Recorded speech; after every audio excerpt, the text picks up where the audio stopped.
These upending experiences can be deeply personal and, as in my case, literally cosmic.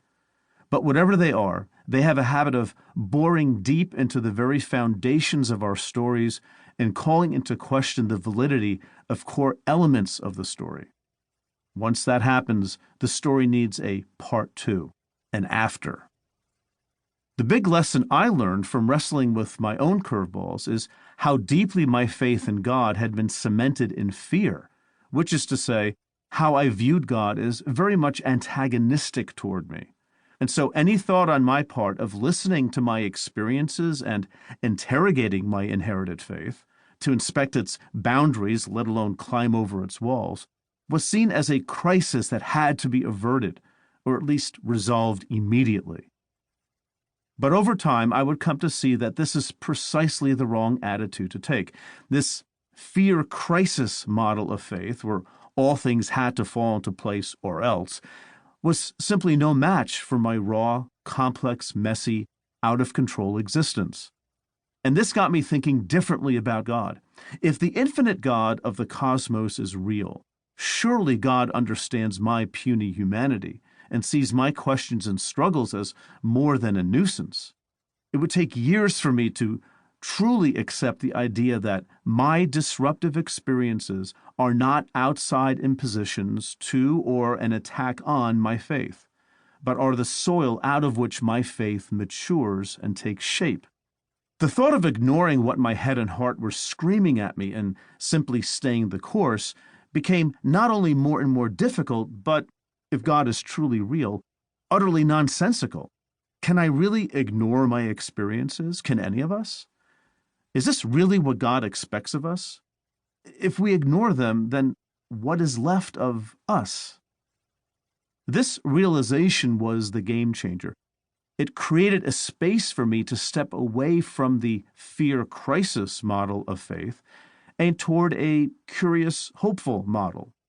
That model is built on seeing God as a relentless, compassionate inner presence in my life, always beckoning me forward. That model is one of peace, curiosity, and hopefulness, and rests on my embrace of the mystery and love of God. I value the experiences of my younger years. They are still part of my story. I'm still a Christian, but a different sort of Christian than before. I am not one driven by fear of slipping off the tightrope with the next stiff wind. Rather, I'm seeking to live into the sacred space of God's presence with curiosity, hope, peace, and love of others.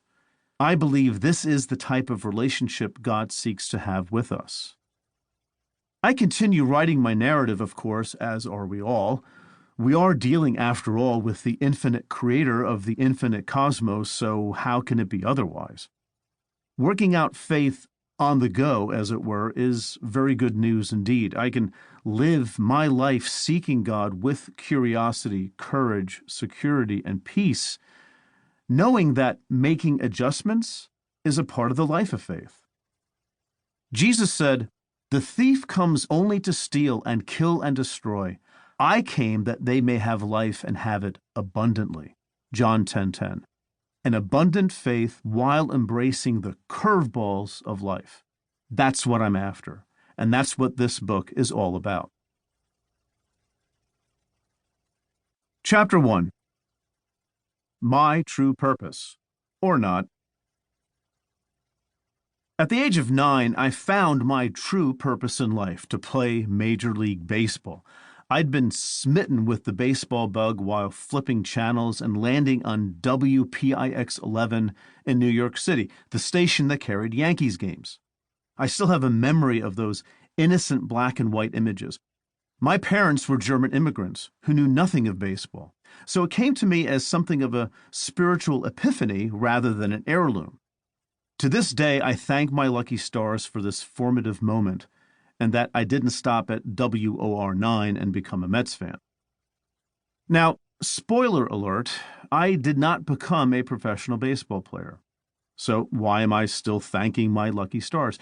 Because you never outgrow your childhood passions, and if you're lucky, you get to bring them back into your life in ways you couldn't have predicted when you were all or nothing convinced.